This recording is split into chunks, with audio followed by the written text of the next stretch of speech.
Start off with a basic mellotron flute.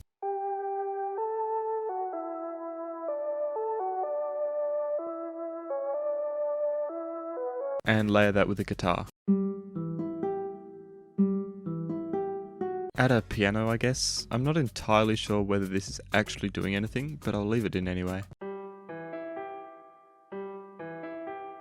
And then finish off the melody with these super 2016 Nexus style bells.